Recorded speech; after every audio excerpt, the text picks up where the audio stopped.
Muy buenas noches y bienvenidos a Signo Pesos, la economía al alcance de su pantalla. Estos son los temas claves de hoy.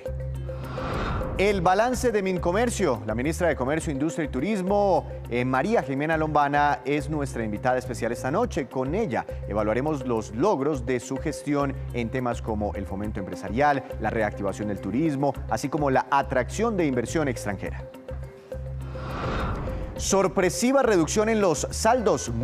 Miles de colombianos están extrañados porque están viendo extractos con los saldos de sus ahorros en pensiones y cesantías menores a los que tenían hace unos meses. Daniel Wills, vicepresidente de Asofondos, explica esta noche qué es lo que está ocurriendo. Altibajos en la telefonía móvil. Los operadores de este servicio han tenido muchos más usuarios, pero menores ingresos. ¿Cuál es la razón? Juan Fernández nos trae explicaciones muy interesantes sobre este negocio en su movida empresarial.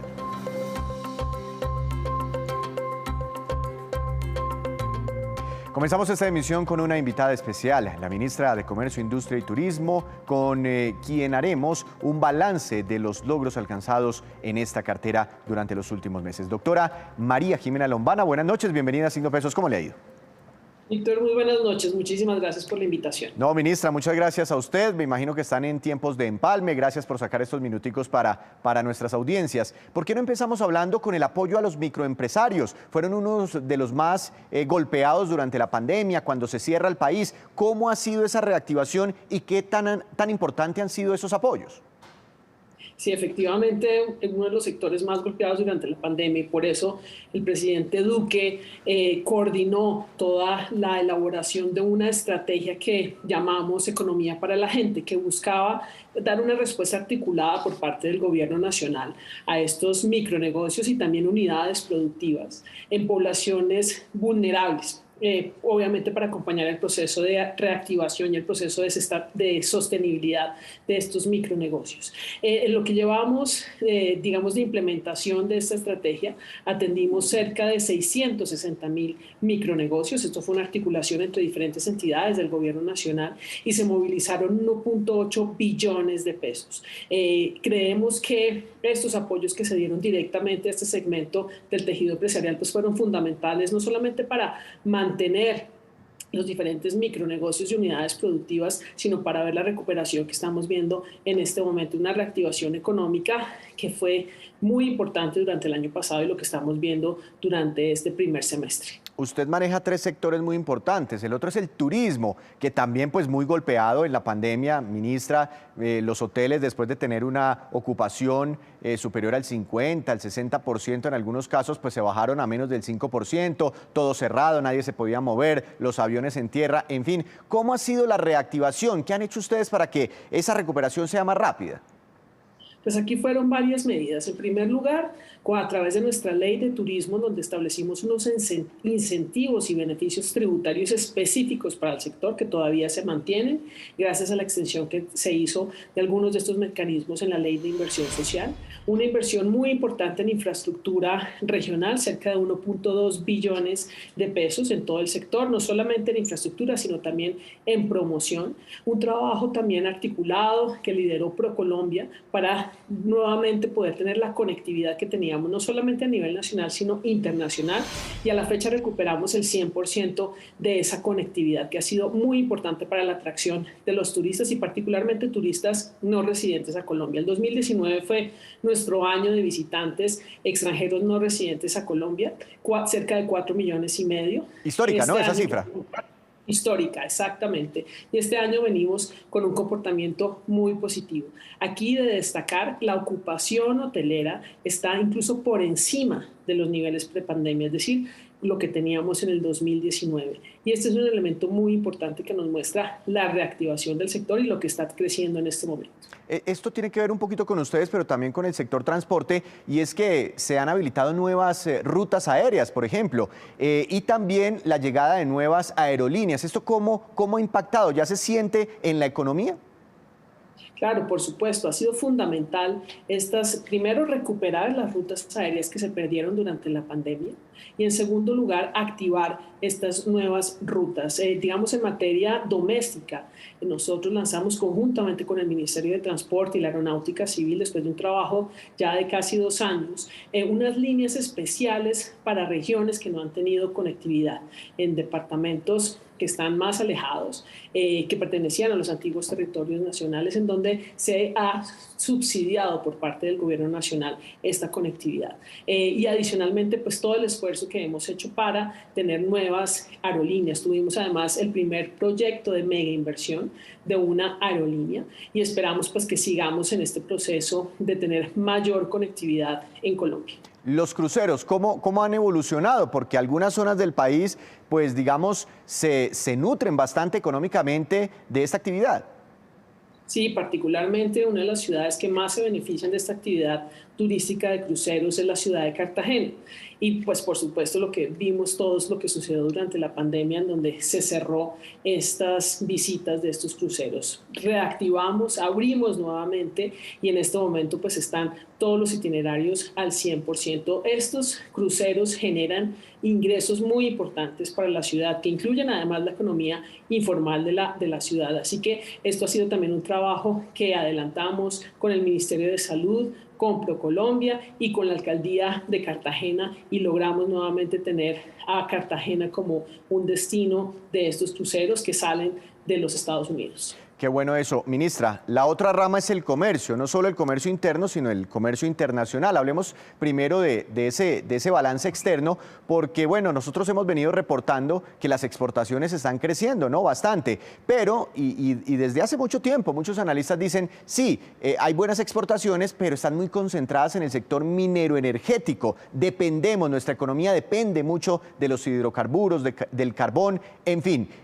¿Cómo se han comportado esas exportaciones distintas a la minería y al petróleo? Sí, efectivamente, esas son las exportaciones que promovemos desde el Ministerio de Comercio, Industria y Turismo y específicamente ProColombia. Aquí, pues las cifras nos muestran que ha sido un récord en exportaciones no mineroenergéticas. Alcanzamos a diciembre del 2021 25.800 millones de dólares en exportaciones no mineroenergéticas. Y en lo que va corrido de este año, cifras que tenemos hasta mayo del 2022, cerca de 9.200 millones de dólares en exportaciones de este tipo. Aquí para resaltar que desde el inicio del gobierno del presidente Iván Duque se definió la política de comercio exterior Colombia Exporta, que buscaba precisamente la diversificación de esta oferta exportadora, buscar además una ampliación de los mercados de destino de los bienes y servicios colombianos y aumentar particularmente esas exportaciones no mineras de bienes y servicios. Y yo creo que aquí están los resultados. Es con hechos que el gobierno del presidente Iván Duque ha mostrado que esta política ha tenido éxito. Por supuesto, hay un camino importante por recorrer en materia de diversificación de estas exportaciones.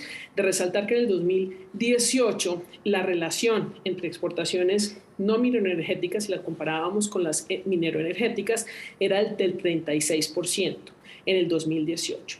Ya este año la relación a mayo es de 39.5%. El año pasado alcanzó el 44%. Así que hemos avanzado en esta diversificación. Diversificación económica. Ministra, y ahora el comercio interno, ¿qué explicación hay para tener una inflación tan alta, ¿no? Casi la más alta en 20 y punta de años, para un dólar caro, muchos sectores todavía golpeados, todavía resentidos por la pandemia, en fin, muchas situaciones difíciles, pero vaya usted a un restaurante, ministra, llenos a reventar, vaya a un centro comercial, llenos a reventar, intente viajar de hoy para mañana a los aeropuertos a reventar, en fin, centros comerciales. ¿Qué está detrás de esta reactivación del comercio? Los eventos, los conciertos, en fin, muchas cosas. Pues detrás de esta reactivación está una política articulada del gobierno nacional que estamos viendo que está dando los resultados muy positivos de crecimiento del año pasado y lo que estamos viendo de crecimiento este año. Y también lo que vemos es una capacidad de respuesta del sector productivo colombiano, de las empresas de todos los tamaños, que respondieron de manera muy positiva a todas estas iniciativas. Y es lo que estamos viendo. Colombia, líder en la región en crecimiento económico, que esperamos se pueda seguir por esta senda de crecimiento. Y además aquí, muy particularmente, lo que se hizo en materia de atracción de inversión extranjera directa, en donde este elemento también fue muy importante dentro de nuestra reactivación económica. Alcanzamos 38.700 millones de dólares en este cuatrenio de inversión extranjera directa de eficiencia, que es la que ha permitido crear esos empleos y recuperar los empleos además perdidos durante la pandemia. Ministra, las jornadas sin IVA, creo que se alcanzaron a hacer 6, 7 u 8 jornadas sin IVA en el acumulado de este gobierno. ¿Sí sirvieron con el propósito de reactivación económica? ¿Sí sirvieron para jalonar el comercio? Porque es que hay muchas críticas de quienes dicen, lo que pasa es que eso ya se iba a vender. En ese año eso ya se iba a vender, sino que se concentraron las ventas en las jornadas sin IVA. ¿Hay algún estudio que evidencie que por estas jornadas de descuento el comercio vendió más que si no hubieran existido? Pues tuvimos 8 jornadas sin IVA con ventas de cerca de 66 billones de pesos. Normalmente en una jornada normal se venden entre 4 y 5 billones de pesos. Como ustedes todos pudimos ver en estas jornadas, alcanzamos ventas entre 10, 11 hasta 12 billones de pesos. ¿Qué permitieron estas jornadas? En primer lugar, pues la liquidación de los inventarios para los comerciantes, que fue muy importante. En segundo lugar, los sectores que son beneficiados a través de esta medida, en donde hubo un incremento muy importante en las ventas de confecciones, por ejemplo, en las ventas de calzado, que es pura manufactura nacional, también en útiles escolares. Así que son elementos positivos. También vimos el comportamiento en ciudades intermedias, en donde la población tiene una menor capacidad de gasto y se vieron beneficiados con estas jornadas. Y adicionalmente, pues el recaudo que se obtuvo por IVA, porque aquí lo que hay que entender es que las ventas totales de 10, 11 billones de pesos, lo que corresponde a la exención es un 7 o un 8% de las ventas totales. ¿Por qué? Porque los comerciantes aprovechaban estas jornadas para hacer promociones en otros productos que no estaban cobijados por la medida, así que el recaudo aumentó. Entonces creemos que han sido jornadas positivas que han beneficiado no solamente a los comerciantes, sino a la población en general. Una última pregunta, ministra, tiene que ver con la inflación, con el costo de vida. Ustedes desde su cartera participaron en decisiones del gobierno, como por ejemplo rebajar algunas partidas arancelarias, disminuir aranceles por aquí, en fin, para que las cosas que traemos del exterior lleguen más baratas y pues de alguna forma podamos sortear parte de esa inflación, de esa carestía que viene por el lado externo. ¿Eso ha funcionado? Porque es que sí, se anuncian todas esas medidas, pero también vemos que la inflación sigue subiendo. De hecho, el director del DANE está diciendo pilas con julio, que la inflación puede superar el 10% inclusive. Sí, efectivamente estas son medidas que se toman de manera articulada con el Ministerio de Agricultura, el Ministerio de Hacienda y del Departamento Nacional de Planeación. ¿Qué hicimos? Nosotros, bajo las instrucciones dadas por el presidente Duque, hicimos una revisión de diferentes subpartidas de bienes que afectan la canasta familiar. En primer lugar, se redujo a 0 arancel todos los insumos agropecuarios necesarios para producción en Colombia. Estas medidas pues, no son de efecto inmediato, es necesario tener un compás de espera para ver su efecto. Por eso se tomó la decisión que tendrían un plazo de ejecución o de vigencia durante 6 meses y una revisión después de cumplidos estos 6 meses. Estas medidas fueron tomadas en mayo de este año. Estamos, por supuesto, en el monitoreo correspondiente. Adicionalmente, tomamos una medida de eliminar el costo del flete de la base arancelaria para que de alguna manera también podamos tener un beneficio en ese impacto de la inflación. Estamos en el monitoreo, esperamos que durante estos meses pues, tenga un impacto positivo. Por supuesto, este fenómeno pues, sabemos que es un fenómeno mundial, no es solamente Colombia quien está afectada por la inflación, sino todos los países, pero esperamos que por lo menos estas medidas alivien de alguna forma. Claramente la inflación corresponde a las medidas del Banco de la República, pero estas son medidas complementarias que hemos tomado desde el Gobierno Nacional. Pues ministra, le queremos agradecer por tantas noches que le dedicó a este programa para explicarles a nuestras audiencias las decisiones que se tomaban desde su cartera. Muchas gracias y muchos éxitos en los nuevos caminos que emprenda. Por aquí seguiremos muy atentos a lo que venga para usted. Muchas gracias. Muchas gracias a ustedes y de verdad muchas gracias por siempre abrirnos este espacio. es la ministra de Comercio, de Industria y de Turismo esta noche aquí en Signo Pesos. Hacemos nuestra primera pausa, pero cuando regresemos espere cuál es la nueva previsión del Fondo Monetario Internacional, previsión económica sobre nuestro país. Ya les contamos. Regresamos a Signo Pesos. Por estos días muchísimos colombianos han pegado el grito en el cielo porque cuando revisan sus extractos, pues ven que les están llegando ahorros en pensiones con saldos menores a los que tenían meses atrás. Hay personas muy juiciosas que hacen ese monitoreo y eso es muy importante. Entonces están muy preocupadas. Para entender qué es lo que está ocurriendo, quiero saludar al doctor Daniel Wills, vicepresidente técnico de Asofondos, que es el gremio que representa a los fondos privados de pensiones. Doctor Wills, buenas noches, bienvenido a Signo Pesos, ¿cómo ha estado? Buenas noches, Víctor. Un placer estar acá y poder darle tranquilidad a todos los trabajadores que, muy juiciosos, como dijo usted, están revisando sus extractos. Ojalá, doctor Wills, porque están muy intranquilos. Me ha escrito muchísima gente, me llaman, yo la verdad no sé qué decirles. Por eso acudimos a ustedes, porque dicen, sí, a veces vemos que como que cae el ahorro, pero es que esta caída de estos últimos días es preocupante. ¿Qué es lo que está pasando, doctor Wills? ¿Por qué la gente está encontrando saldos muy negativos? Pues mire, para empezar yo quiero darle dos mensajes a la gente. Hace más o menos un año que yo trabajo en Asofondos y les he dicho, miren los rendimientos de largo plazo. Lo dijimos a finales del año pasado cuando teníamos rendimientos de corto plazo históricamente altos y lo decimos ahora cuando los rendimientos de corto plazo están dando pérdidas. Hay que fijarse en los rendimientos de más largo plazo porque el ahorro pensional es un ahorro de largo plazo.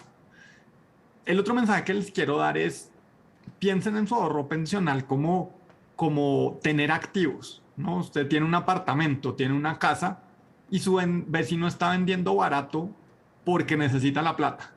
Si usted no necesita la plata en este momento, no se preocupe de que su vecino venda barato. Su vecino vendió barato, pero el apartamento está en buen estado, el mantenimiento se hace a tiempo, la seguridad está bien. No hay ningún problema con sus propiedades, con sus activos, solamente que su vecino tuvo que vender barato porque necesitaba la plata. Y ese es el segundo mensaje que yo quiero dar. Ya podemos entrar más en detalles sobre lo que está pasando y la macroeconomía mundial. Bueno, ¿por qué esa desvalorización después de estos mensajes, doctor Wills? No, pues la razón fundamental de la desvalorización es que las tasas de interés en todas partes del mundo están subiendo. ¿Cierto? Pensemos que el valor de los títulos, para hacerlo muy sencillo, es básicamente los dividendos, los pagos que va a hacer ese activo, dividido por unas cosas que tienen que ver con la tasa de interés. Entonces la tasa de interés sube, el valor de los títulos baja. ¿Y por qué están subiendo las tasas de interés en Estados Unidos, en Europa, en Colombia? Básicamente porque los bancos centrales están tratando de contener la inflación. La inflación, ellos suben la tasa de interés para que baje la inflación. Una vez la inflación baja, van a volver a bajar las tasas de interés y los títulos van a volver a subir de valor. Entonces, esto es una medida temporal para controlar la inflación y una vez haya pasado este fenómeno de inflación alta, volveremos a ver tasas normales y valores y nuestros activos van a volver a valer lo que valían antes. Nosotros podemos estar tranquilos porque esta subida y bajada no nos afecta, no necesitamos la plata en este momento. Claro, doctor Wills. Pero de todas formas uno mira el extracto y se preocupa, ¿no? Uno quisiera verlo en verde y no en rojo. Pero entonces lo que usted me está queriendo decir, doctor Wills, a mí de la empresa me descuentan cada mes una plata que se va a uno de los fondos que usted representa. Y allá se va como nutriendo ese ahorro pensional para cuando yo cumpla mi edad, pues de ahí salga mi pensión. Esa plata, tengo entendido, ustedes la invierten por allá en los mercados. Lo que usted me quiere decir es que esos mercados donde están invirtiendo esa plata se han desvalorizado. Los títulos en los que se invierten están baratos. Entonces, fíjese que esto es una oportunidad para comprar barato. Esa plata que a usted le descuentan se está usando para comprar barato. El vecino vende porque necesita la plata, usted está comprando casas, participaciones en casas barato. Y sí, en el papel su casa vale menos, pero acuérdese que usted no se va a pensionar hoy, ni mañana, ni en 2 años, ni en 3 años. Entonces, esa casa que es la misma que hoy vale menos, mañana va a volver a recuperar su valor cuando la inflación y toda la tormenta mundial haya pasado. Eso es verdad para los afiliados que están ahorrando. Los pensionados sí necesitan la plata porque es parte de su pensión, entonces ellos están sintiendo un poquito más fuerte el golpe, pero solo un poquito de la plata, porque la pensión, digamos, es un monto muy grande que se va sacando mes a mes durante 20, 30 años. Entonces, es una fracción pequeña y yo quiero darles esa tranquilidad. Esto de ahorrar para pensión y pensionarse se hace a plazos largos y estamos viendo una coyuntura complicada, pero es coyuntura, porque va a pasar cuando baje la inflación y las tasas vuelvan a bajar. La última coyuntura difícil fue en marzo, abril del 2020, cuando llega la pandemia, ¿no? El ahorro pensional se vino al piso, pues hubo unas pérdidas que luego se recuperaron. ¿Qué tan parecidos estamos a ese momento? No sé si me puede dar una cifra, cuántos billones ha perdido el ahorro pensional o porcentualmente cuánto ha caído. ¿Estamos muy parecidos a ese momento de la pandemia o estamos peor? Lo que pasa es que a veces es difícil entender la cifra macro, ¿no? Pero la gente está viendo su saldo rojo. No, qué bueno que usted trajo ese ejemplo a colación, porque acuérdese cómo era el panorama en ese momento. En este momento el panorama es, todo está carísimo, todo está por el cielo, los bancos centrales están reaccionando muy agresivamente para controlar la inflación. A principios de 2020 el panorama era el mundo se va a acabar, no sabemos qué va a pasar, nos encerraron, efectivamente todo se vino al piso. Y en 4 meses, las pérdidas, digamos, no tengo la pérdida en ese momento exactamente en la cabeza, pero yo le puedo decir que las pérdidas podían estar más o menos por el mismo orden de magnitud de las que hemos visto en lo corrido del año. En 4 meses se recuperó toda la pérdida. El año 2020 cerró con ganancias y el año 2021 también cerró con ganancias, cada uno de esos años del orden de 30 billones. ¿Qué hemos visto? El extracto es con corte a junio. ¿Qué hemos visto en julio? Ya vemos recuperación en los mercados internacionales. Los índices de la bolsa de Nueva York están en verde en julio. Ya se ha recuperado parte de la pérdida. Hoy ustedes, digamos, han visto después de que la Reserva Federal anunció subió la bolsa mucho, subida de tasas, los mercados también estuvieron en verde.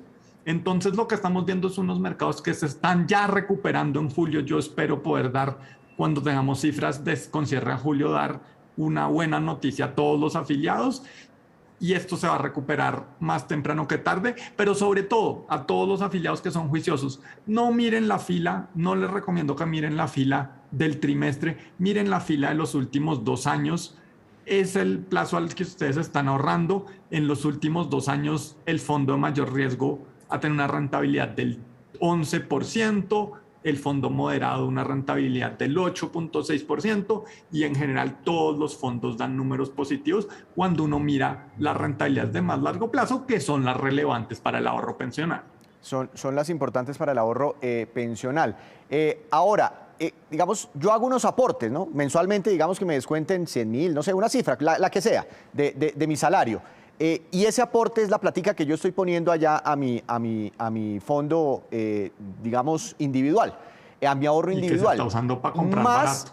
Más unos rendimientos que por esas inversiones se van sumando, ¿no? En el transcurso del tiempo. Esa plata que se ha perdido en este trimestre puntualmente, ¿es solo plata que corresponde a los rendimientos acumulados en la historia o ya también se está bajando ese ahorro que yo he puesto de mi bolsillo?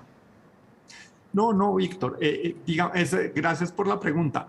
En el último año, digamos en lo corrido del año, podemos haber perdido algo así como en total todos los afiliados, y estos son a valor de mercado, ¿no? No es que hayamos vendido el apartamento, solo que cuando uno mira cuánto vendió el vecino, pues el de uno cuánto vale ahorita sin que se vaya a vender, se pueden haber perdido 25 billones de pesos. Como le decía, el año pasado nos ganamos 31 y el año anterior nos ganamos otros 30, todos los afiliados juntos. Entonces tenemos un colchón enorme. Ya esperamos que se empiecen a recuperar las pérdidas de este año. Entonces, por un lado tenemos un colchón enorme que nos permite sostener estas pérdidas de corto plazo y por otro lado, pues esas pérdidas para el que no necesita la plata, déjeme insistir mucho en eso, no se han materializado. Estos títulos van a volver a valorizarse. En el caso del COVID fueron 4 meses, ojalá en este caso sea incluso antes. Doctor Wills, bueno, eso por el lado del ahorro pensional. Listo, usted dice, tranquilo, Víctor, usted tiene 37 años, se va a pensionar en 30 años, si Dios quiere, ¿no? Ojalá alcancemos una pensión. Entonces, en ese momento no se preocupe, Víctor. Y muchas personas pueden estar en mi misma situación. Pero hay otro tema y son las cesantías, ¿no? Las cesantías se han visto golpeadas por este mismo fenómeno, porque es que ahí sí uno puede materializar la pérdida, porque es una plata que mucha gente necesita en el corto plazo. Bueno, en las cesantías depende, en las cesantías hay el portafolio de largo plazo y el portafolio de corto plazo. Cada persona, digamos, puede estar de acuerdo con su perfil. El portafolio corto plazo justamente es de corto plazo porque busca evitar estos riesgos. Se invierten en, ¿no es cierto? Piensen para los que están viendo que la plata está en una cuenta de ahorros, casi que está en una cuenta de ahorros, entonces esa no renta tanto, pero está segura. Entonces es el portafolio corto plazo para las personas que necesitan retirar sus cesantías en el corto plazo. Las personas que tienen sus cesantías en el portafolio de largo plazo son justamente las que se parecen un poquito más al ahorro pensional, que están pensando en de pronto ahorrar para su vivienda, pero esa vivienda no la van a comprar hoy, sino en 5 años. Bueno, en 5 años esperamos que esta inflación tan alta ya haya cedido completamente y que los bancos hayan podido bajar las tasas, que la guerra en Ucrania la guerra entre Rusia y Ucrania se haya terminado. Bueno, la incertidumbre política que hay ahorita en Colombia ya se despejará una vez esté posesionado el nuevo gobierno. Entonces, todas estas cosas de coyunturales poco a poco se van a ir decantando y volveremos a tener precios de los activos un poco más normales. Pues ojalá corramos con esa expectativa, se cumplan esas expectativas de recuperación en los mercados, porque la verdad, doctor Wills, sí hay mucha preocupación entre esos colombianos, que de hecho ustedes han hecho esa recomendación, ¿no? Que tomen como ese hábito de consultar permanentemente su extracto pensional. Están muy preocupadas esas personas. Veremos qué ocurre, ¿no, doctor Wills? Muchas gracias. Qué bueno que lo están haciendo y gracias a ustedes por la invitación. Qué bueno que estén consultando el saldo pensional. Muchas gracias. Seguiremos muy pendientes de la evolución del ahorro en los fondos privados de pensiones. Hacemos otra breve pausa, pero ya les contaremos que hay interesantes cifras de Spotify, la plataforma musical tal vez la más importante por estos días a nivel mundial. Ya les contamos. Regresamos, volvemos a Signo Pesos con esta que es la cifra económica del día. Es positiva para Colombia, 6,3%. Y corresponde al crecimiento económico que tendría nuestro país este año según las nuevas proyecciones del Fondo Monetario Internacional. Esa cifra es superior al 5,8% que se proyectaba por este mismo organismo en abril pasado. Para el próximo año se espera un crecimiento ya más bajo, apenas del 3,5%. Esto es importante porque el Fondo Monetario está rebajando las proyecciones mundiales, pero al tiempo está aumentando las proyecciones puntualmente sobre Colombia. Y a esta hora le quiero dar paso a Juan Fernández con información empresarial y sectorial. Juan, adelante, buenas noches, su tema para hoy. Bienvenido. Buenas noches, hoy voy a hablarle de telefonía móvil porque fíjese que los abonados en el país aumentan con fuerza, 10,9% durante el cuarto trimestre de 2021, según las cifras que ahora revela la Comisión de Regulación de Comunicaciones. Esos abonados llegaron a 75 millones, pero aún así los ingresos de los operadores de telefonía móvil y el tráfico han disminuido. En esos últimos meses del año pasado, los ingresos de esas compañías en Colombia se redujeron hasta un 13,3%, hasta llegar a los 603.000 millones de pesos, mientras que el tráfico disminuyó un 14,4% al llegar a 37,9 mil millones de minutos cursados. Mire otros datos en cuanto al ingreso promedio. Este fue de unos 15 pesos con 90 centavos y el ingreso promedio por abonado fue de unos 8.000 pesos. Eso es un 21,8% más frente al mismo trimestre del año anterior. Pero el tráfico promedio por abonado se ubicó en 505 minutos. Eso por el lado de esas cifras de mercado, pero mire que la agencia Fitch Ratings está publicando un informe en el que deja ver cómo los operadores móviles en Colombia pueden tener problemas de efectivo a la vez de caja, que se les es más difícil captar clientes. La razón es el aumento de la competencia y también el gasto de inversión que presionaría a las empresas hasta el año entrante. Juan, pero entonces, ¿qué está afectando las operaciones de las empresas de telefonía móvil? Pues dice Fitch que los operadores grandes y líderes del mercado, esto es Claro o Movistar, por ejemplo, emplean estrategias de precios promocionales para impedir que WOM Colombia gane cuota de mercado. Por eso calculan baja en los ingresos medios, que en el caso de los planes pospago puede ser del 5 al 10%. La industria en total ha disminuido un 7% sus ingresos desde que WOM Colombia entró en el mercado en abril de 2021. Hoy la compañía tiene una participación pequeña, el 3% del total de suscriptores móviles, pero va avanzando. Otro factor en la disminución de ingresos tiene que ver con la alta penetración móvil en el país, que se acerca al 150% en comparación con el 135% en 2019. En casos adicionales, los clientes también han migrado a planes de menor precio que ofrecen características más competitivas. Pero para Fitch, WOM Colombia tendrá que invertir mucho en infraestructura para ampliar su cobertura de mercado y también su capacidad para competir de manera efectiva con los operadores grandes. Y esta pues es la movida de hoy sobre telefonía móvil y cómo funciona hoy ese mercado. Muy interesante como siempre, Juan. Lo esperamos mañana con más movidas empresariales. Antes de despedirnos, los quiero dejar con este dato.